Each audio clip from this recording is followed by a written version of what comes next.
Acara ini dipersembahkan oleh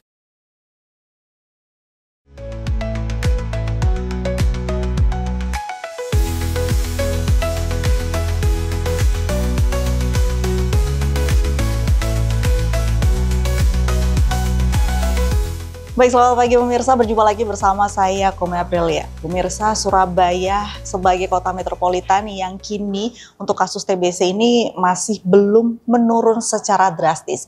Padahal pemerintah kota Surabaya bersama dengan DPRD kota Surabaya sudah menargetkan Surabaya Zero TBC. Tapi sampai manakah perjalanan Surabaya Zero TBC ini? Saat ini saya sudah bersama dengan Ibu Ajeng, anggota DPRD kota Surabaya. Selamat pagi Ibu. Pagi Mbak Kome. Gimana kabarnya? Alhamdulillah baik. Baik ya Bu ya. Oke Ibu, Surabaya menuju kota Zero TBC. Ya. Padahal kenyataannya dari tahun 2024 ke 2025 kasus TBC ini justru meningkat.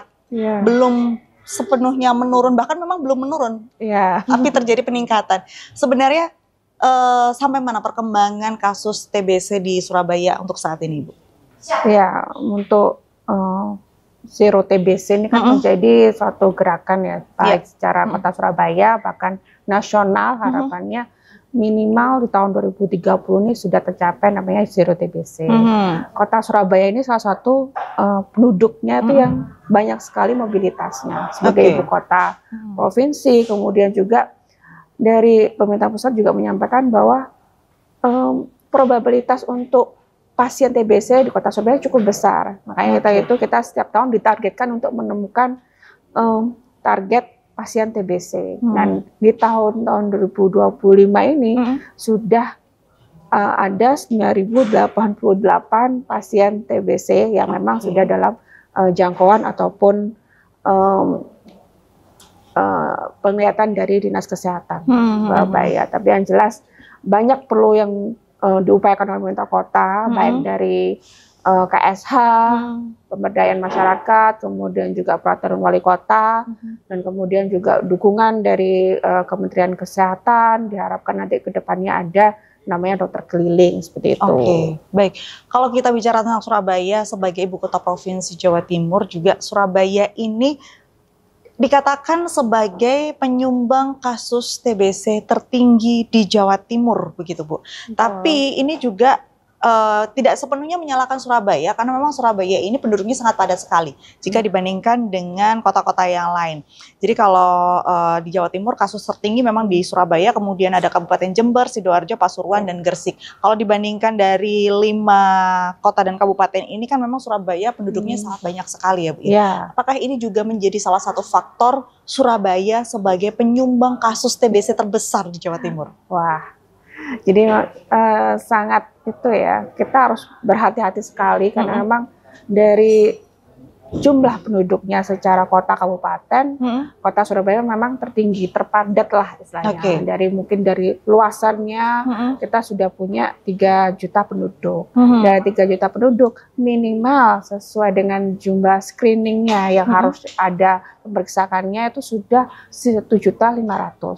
Dan per November kemarin, Dinas Kesehatan sudah melakukan pengecekan atau screening kepada 1.100.000 penduduk yang ada di kota Surabaya. Dan dengan meningkatnya mobilitas di kota Surabaya, bahkan 3 juta tuh hanya yang terdaftar secara KTP dan juga KK. Ya, betul. Tapi pada saat siang hari orang-orang sudah bekerja, mencari mata pencarian, bahkan dihitung sudah lebih dari 5 juta untuk alur keluar masuknya. Sehingga sangat perlu sekali dari Dinas Kesehatan meningkatkanlah untuk sarana prasarana, kemudian juga pengecekan secara berkala, kemudian pencegahan dan pengobatannya yang ada di kota Surabaya. Gitu. Baik, kalau kita bicara tentang TBC ini pada saat pandemi kemarin ya Bu ya, itu kan masyarakat semuanya bahkan rajin dan wajib menggunakan masker begitu untuk menghindari penularan COVID pada saat itu. Tapi saat ini COVID memang sudah dianggap aman,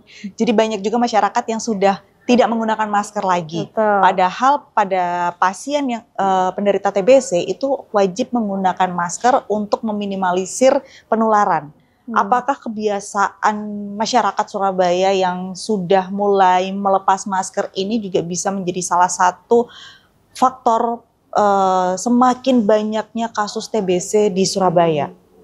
Ya, betul. Memang salah satu kunci pencegahan dari TBC yaitu disampaikan oleh Mbak Komil itu memakai masker. Karena ini kita penularannya berdasarkan droplet ya, jadi dari air liur dan sebagainya. Sehingga harusnya memang digalakan kembali seperti pada saat masa COVID kemarin. Kalau COVID kemarin kan sudah ada namanya vaksin. Kemudian di TBC pun sebenarnya di Kota Surabaya sudah menggalakkan namanya imunisasi sedari dini. Iya, betul. Kemudian juga vaksin juga ada memang disediakan.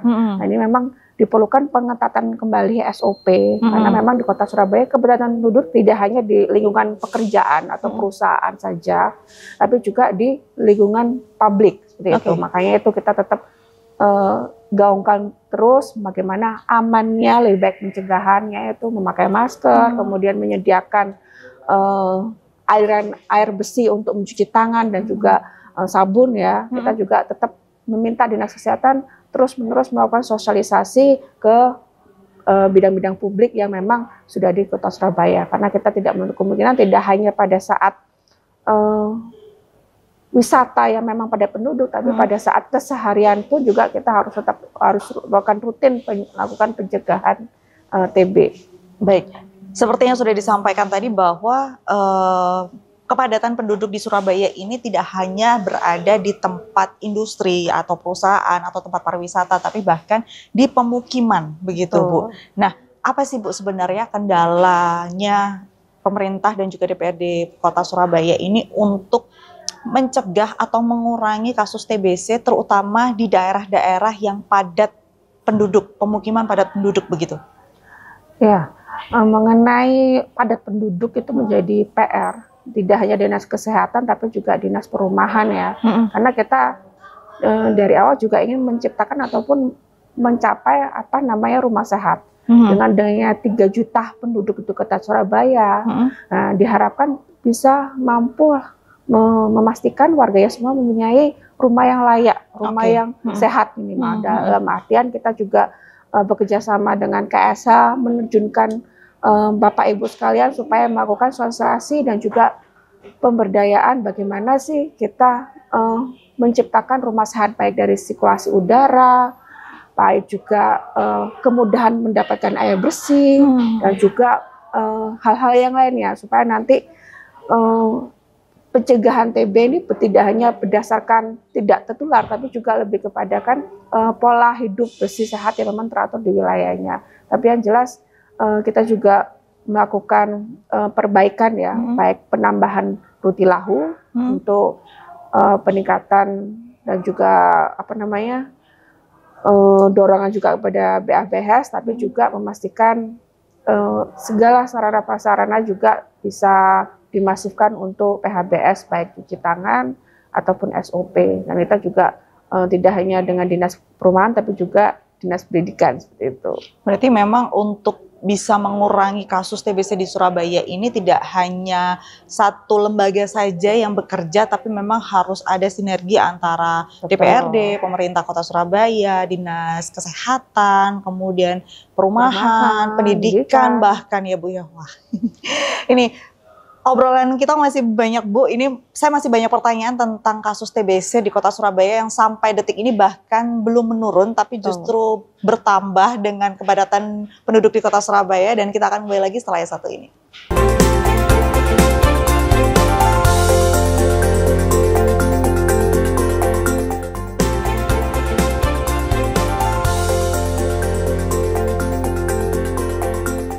Baik pemirsa, masih bersama saya dan juga Bu Ajeng, dan kita masih membahas tentang kasus TBC di Kota Surabaya yang semakin tahun semakin meningkat.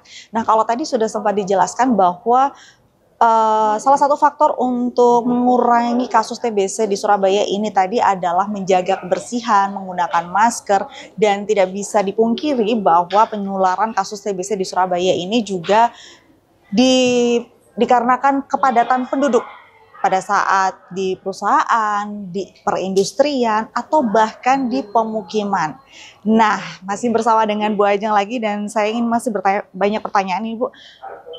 Banyak sekali pasien TBC yang berhenti berobat sebelum 6 bulan. Karena kan kalau untuk pengobatan TBC ini minimal 6 bulan gitu ya Bu ya. Tapi kenyataan yang ada di lapangan adalah banyak pasien TBC yang mungkin tidak sanggup dengan kedisiplinannya berobat selama 6 bulan dan ini akhirnya menambah semakin banyaknya kasus TBC di Kota Surabaya. Sebenarnya bagaimana Bu? Sosialisasi dari DPRD Kota Surabaya maupun pemerintah Kota Surabaya untuk mengajak pasien TBC ini bisa menuntaskan pengobatannya selama 6 bulan penuh begitu. Jadi banyak upaya yang dilakukan pemerintah Kota Surabaya, baik dari yang tadi disampaikan, meningkatkan sosialisasi mengenai PHBS, memakai masker. Kita juga dari Dinas Kesehatan, kita juga menggalakkan mengenai cek kesehatan gratis, R1, N1. Nah, ini diupayakan supaya memastikan tingkat screening ataupun pemeriksaan secara dini kepada pasien TB itu segera ditemukan. Sehingga kita tuh dikhawatirkan pada saat TB ini semakin naik bukan berarti kita memastikan oh ternyata Kota Surabaya semakin tinggi tingkat TB-nya, tapi kita memastikan jangan sampai penyakit TB itu menjadi fenomena yang memang tersembunyi, tersembunyi dan tidak terobati. Harapannya nanti ke depannya bisa lebih banyak yang ditemukan, kemudian diobati, kemudian yang selanjutnya pencegahan lebih digalakkan sesuai dengan program-program pemerintah. Program-program pemerintah tadi sesuai JKG, cek kesehatan gratis R1 R1, diharapkan juga ada ditambahkan program dokter keliling ataupun langsung ke masyarakat melakukan sosialisasi mengenai apa saja sih TB bisa disembuhkan sesuai dengan Mbak Komei sampaikan, 6 bulan harus wajib mengonsumsi obatnya, seperti itu. Harus tuntas, tidak boleh kurang atau lebih dari jam yang telah ditentukan. Nah, ini karena itu dari Wali Kota kemarin juga menambahkan pendampingan langsung turun ke rumah masing-masing pada para pasien TB dengan para KSH supaya melihat secara langsung bahwa obat itu benar-benar sudah terminum, seperti itu. Nah, ini kita terus mendampingi di samping kita melakukan pengobatan bersama KSH dan juga dokter keliling, tapi juga melakukan pencegahan yang tadi itu supaya melakukan cek menerus-menerus. Bahwa dari pusat kita ditargetkan 16.000 pasien TB harus bisa ditemukan sesuai dengan probabilitas. Dan sekarang kita sudah menemukan 9.088 dalam proses pengobatan. Baik. Kalau tadi sudah ada proses pendampingan, ini kan tidak mungkin juga ya Bu ya, KSH ini mendampingi setiap hari begitu untuk semua pasien TB dengan banyaknya pasien TB di Surabaya. Ada nggak sih Bu edukasi khusus untuk keluarga pasien TBC supaya di saat KSH ini tidak bisa mendampingi, minimal ada keluarga yang mendampingi, ada keluarga yang mensupport, karena mungkin ada beberapa atau mungkin ada banyak juga keluarga yang tidak tahu nih gimana sih caranya mensupport atau gimana sih caranya supaya pasien TB ini tetap semangat, tetap mau minum obat selama 6 bulan gitu Bu.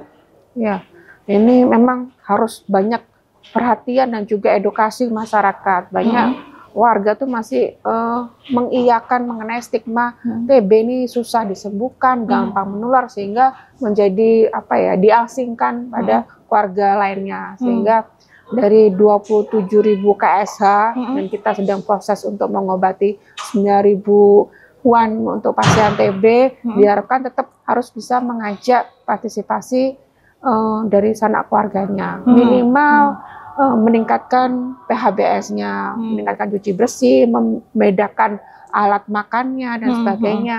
Ini kita tetap terus ingatkan KSH untuk melakukan checklist kepada tidak hanya pasien TB-nya, tapi juga keluarga pasien TB-nya supaya benar-benar pasien TB-nya tersembuhkan dan di keluarganya tidak ada yang tertular. Baik. Banyak stigma di masyarakat itu yang menganggap bahwa pasien TBC ini identik dengan kemiskinan, begitu. Gimana pendapatnya Bu Ajeng? Apakah memang kebanyakan pasien TBC ini adalah warga kurang mampu atau bagaimana sebenarnya? Ya, ini stigma kemiskinan ya yang masuk dalam TB seharusnya tidak dinilai seperti itu. Dalam artian itu kita tetap meningkatkan sosialisasi bahwa penyakit TB ini dengan adanya pemerintah kota, UHC, sehingga pengobatannya tetap gratis. Tidak perlu khawatir ada biaya, bahkan obat setiap hari diminum ataupun perawatan di rumah sakit. kita sudah punya anggaran untuk pengobatan dan juga pencegahannya. Tetapi kita lebih kepada warga ini bisa mau berobat ke pemerintah Kota Surabaya, baik di puskesmas ataupun ke rumah sakit setempat.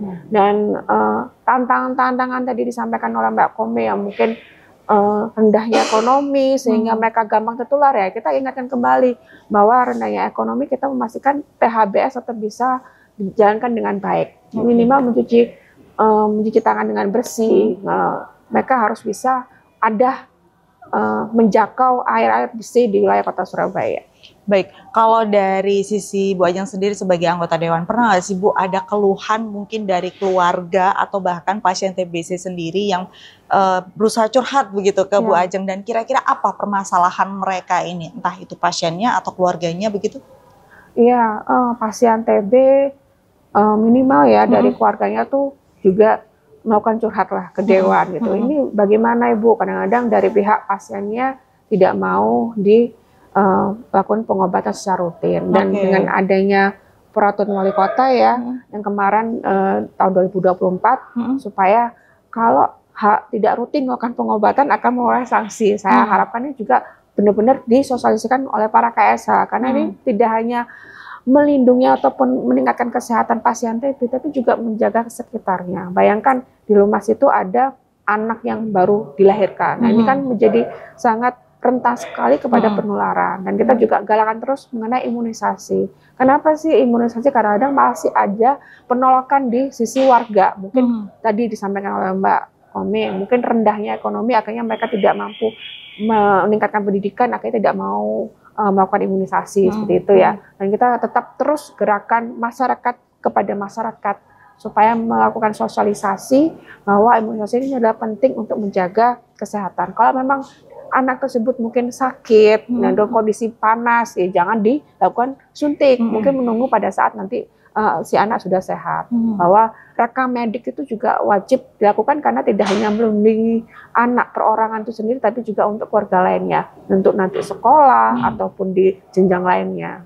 Baik, kalau kita bicara perwali tahun 2024, sejauh mana perwali ini sudah diimplementasikan dan bagaimana pengawasan dari pihak DPRD sendiri untuk bisa mengawasi bahwa perwali ini memang benar-benar diimplementasikan kepada masyarakat, bukan hanya menjadi apa ya Bu ya, gertakan aja biar takut begitu, tapi memang benar-benar ayo loh, kalau misalkan kamu nggak mau berobat sampai tuntas, ini adalah hukuman begitu untuk mereka-mereka ini. Bagaimana Bu? Ya, kita selalu mengingatkan bahwa Zero TBC ini memang dicanangkan secara nasional, dan pemerintah Kota Surabaya sebagai kota yang terbesar harus bisa mencapai Zero TBC tahun 2030. Untuk sarana prasarana yang sudah terpenuhi, ditambahkan dengan perwali, di sisi isinya itu sebut adalah sanksi ya. Kita kemarin juga sempat mengevaluasi bahwa tidak boleh memberatkan para pasien TB.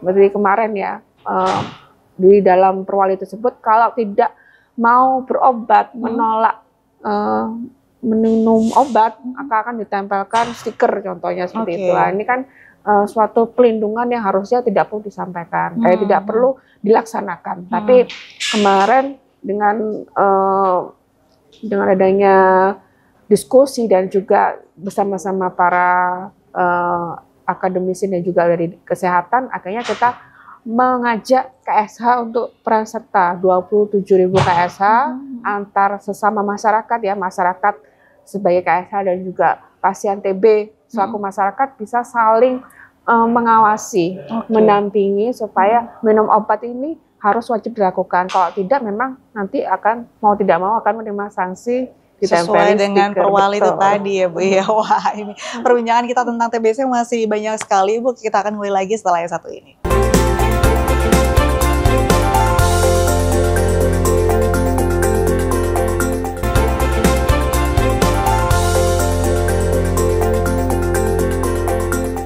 Baik pemirsa, masih bersama saya dan juga Bu Ajeng, dan kita masih berbicara tentang Surabaya menuju kota Zero TBC begitu ya Bu ya. Nah, kalau kita bicara tentang para penderita TBC, banyak sekali, nggak mungkin tidak semuanya Ibu ya, tapi ada beberapa pasien TBC ini yang akhirnya kehilangan pekerjaannya atau pendapatannya berkurang akibat dari TBC yang sedang diderita begitu, atau mungkin saat ini sedang menjalani pengobatan TBC. Yang mana sebenarnya ada beberapa kasus pasien TBC ini ketika menjalani pengobatan mungkin ada efek samping yang dirasakan oleh pasien ini sehingga merubah pola hidup, merubah kehidupannya yang tadinya bisa bekerja dari pagi sampai sore, ini kemudian ada efek samping dari pengobatan TBC, akhirnya tidak kuat begitu bekerja dari pagi sampai sore dan akhirnya kehilangan pekerjaan atau mungkin pendapatannya berkurang. Ini bagaimana DPRD Kota Surabaya menyikapi hal ini, Bu? Iya, jadi memang tantangan bahwa penyakit TB ini ditakutkan pastinya juga tidak hanya keluarga tapi juga wilayah pekerjaan, sehingga itu menjadi ketakutan dan kekhawatiran kita di DPRD supaya dengan gencarnya screening ini dan juga zero TBC tidak malah menyebabkan warga jatuh miskin karena ter-PHK. Sehingga kemarin kita juga tetap menanyakan, meminta Dinas Kesehatan bersinergi juga dengan Dinas Tenaga Kerja supaya melakukan sosialisasi atau himbauan supaya tidak boleh mem-PHK para pasien yang memang terindikasi TBC dalam proses pengobatan. Gitu. Atau enggak minimal dari Dinas Tenaga Kerja melakukan pendampingan, mungkin diarahkan untuk dipindah ke back office supaya tidak menularkan dan sebagainya. Kemudian juga dari anggaran ya, dari pemerintah Kota Surabaya kemarin juga ada menambahkan PMT ya, penambahan makanan untuk para pasien TB supaya mereka pastinya kan pasien TB ini kan mungkin tertantang untuk masalah gizinya harus lengkap karena mungkin pekerjaannya mungkin harus istirahat sementara. Nah ini gizinya untuk proses penyembuhan ini juga harus tetap memenuhi. Karena itu dari Dinas Kesehatan kemarin juga menambahkan untuk PMT para pasien TB seperti itu. Kemudian juga kita juga mengingatkan pemerintah kota bahwa program-program lainnya, contohnya Koperasi Merah Putih atau Pemadat Karya juga harus bisa menjaga sinergitas para keluarga pasien TB supaya mereka tidak jatuh miskin atau malah tergolong keluarga gamis karena akibat terindikasi pasien TB. Baik. Kalau kita melihat kondisi Surabaya, mungkin tidak hanya Surabaya, tapi di Indonesia saat ini sedang peralihan musim dari musim kemarau menuju ke musim hujan. Yang mana saat kita memasuki musim hujan, ini berarti kondisinya semakin lembab dan itu juga semakin disukai oleh si virusnya TBC ini tadi. Ini bagaimana Bu? Mungkin ada saran dari Bu Ajeng sendiri untuk para pasien TB supaya bisa menjaga minimal kondisi di rumah supaya tidak lembab ketika kita saat ini sedang masuk ke musim hujan begitu. Iya. Ini untuk TBC ini kan entah bakteri ataupun virus ini kan bisa berkembang di saat kalau memang yang tadi saluran sirkulasi udaranya mungkin kurang.